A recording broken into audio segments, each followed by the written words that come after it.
আসসালামু আলাইকুম দর্শক, আপনাদেরকে নিয়ে আসলাম চট্টগ্রামের একটি প্রসিদ্ধ এবং পরিচিত একটি পর্যটন স্পট পতেঙ্গা সমুদ্র সৈকতে। এটি শহরের কাছে থাকায় পর্যটকদের বেশ পছন্দের চাহিদায় রয়েছে এই সমুদ্র সৈকতটি। এখানে আসলে যেটা আকর্ষণীয় বিষয় হচ্ছে সূর্যাস্ত কিন্তু উপভোগ করা যায়। এর জন্য কিন্তু দর্শনার্থী এবং যারা পর্যটক প্রেমী রয়েছেন তারা কিন্তু এখানে প্রতিনিয়ত আসেন। দেখতে পাচ্ছেন আমার ঠিক পিছনেই সাগরের জলরাশি এবং দেশের বিভিন্ন অঞ্চল থেকে আসা পর্যটকদের উপচে পড়া ভিড় রয়েছে। এবং এখানে এসে যে বিষয়গুলো উপভোগ করা যায় সেটা হচ্ছে এখানে ঘোড়ার গাড়ি রয়েছে এবং ঘোড়া চড়ানো যায়, বাইক রাইডিং করা যায় এবং কি সমুদ্র দেখার জন্য কিন্তু ফিসবোট দিয়ে সমুদ্র সৈকত উপভোগ করার মতো একটা সুব্যবস্থা রয়েছে। এবং এখানে যে খাবার দাবার থেকে শুরু করে ফটোগ্রাফি সহ নানা প্রয়োজনীয় যে বিষয়গুলো রয়েছে সবগুলো কিন্তু এখানে রয়েছে। এবং আপনারা যারা দেশের বিভিন্ন অঞ্চল থেকে আসবেন, প্রথমেই চট্টগ্রাম এসে তারপর চট্টগ্রাম থেকে অতি সহজেই কিন্তু এই সমুদ্র সৈকতে আসা যায়। তো দর্শক, আমি একটু দেখানোর চেষ্টা করছি। দেখতে পাচ্ছেন আমার ঠিক পিছনটাই অসংখ্য ফিসবোট রয়েছে এবং দেখতে পাচ্ছেন দর্শনার্থীদের উপচে পড়া ভিড়, যেটা আসলে চোখে পড়ার মতো। এবং জানেন যে এখন কিন্তু ঈদের ছুটি শেষ, তারপরেও কিন্তু পর্যটকদের থেমে নেই। বিভিন্ন অঞ্চল থেকে কিন্তু পর্যটকরা আসছে এবং দেখছে, উপভোগ করছে। সবচেয়ে আকর্ষণীয় বিষয় হচ্ছে সন্ধ্যা নাগাদ যে বিষয়টা, সন্ধ্যা নাগাদ আসলে এখানে সূর্য অস্তটা কিন্তু তারা উপভোগ করতে পারে পর্যটকেরা। কেমন লাগছে আসলে? আমরা আসছি কুমিল্লা থেকে, ভালোই লাগতেছে, তবে পরিবেশটা আগের মতো সুন্দর লাগে না আর কি।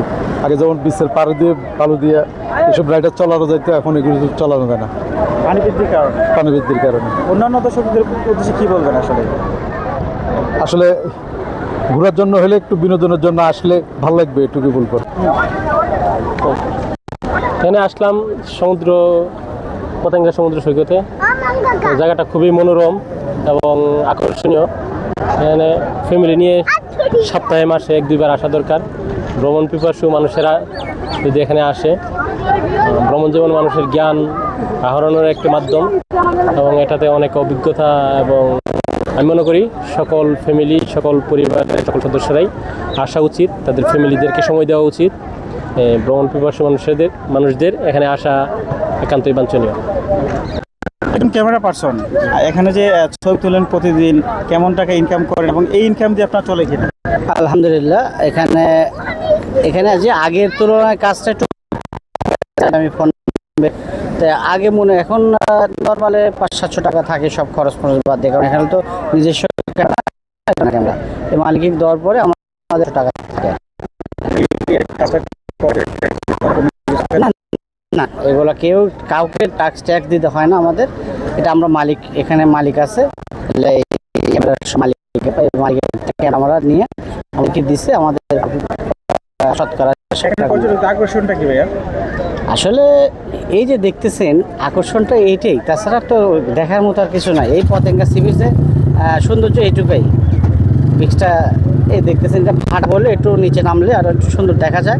কিন্তু জোয়ার আসলে তো মনে করেন এখানে চেয়ার টিয়ার রাখছে, এগুলো যারা বসে থাকে নাস্তা পানি করে, এইটুকুই উপভোগ করতে পারে। বিক্রি করেন 3000, 4000, 2500, কোনো দিন আবার 1000। জ্বর বৃষ্টি থাকলে বেচা কিনা হয় না। তো এখন যে ঈদের সময় কেমন বেচা কিনা হয়েছে? মোটামুটি ভালো হয়েছে। এখান থেকে কাউকে কোনো টাকা দিতে হয় না, এখন কোন টাকাটুকু লাগে না। তো এখানে পর্যটকদের আকর্ষণটা কি আসলে সাগর টগর দেখার জন্য, জাহাজ টাজ দেখার জন্য, বিভিন্ন এগুলোর জন্য তো আকর্ষণ, আর তো কিছু আকর্ষণ না। এই জন্যই কিন্তু এখানে বেশি পর্যটকরা আসার ভিড় করে। বিকেল টাইমে কিন্তু পর্যটকরা আসে সূর্য অস্ত দেখার জন্য। তো দর্শক, আমি কথা বলছিলাম চট্টগ্রামের পতেঙ্গা সমুদ্র সৈকত থেকে। আমি মামুন মুন্সি।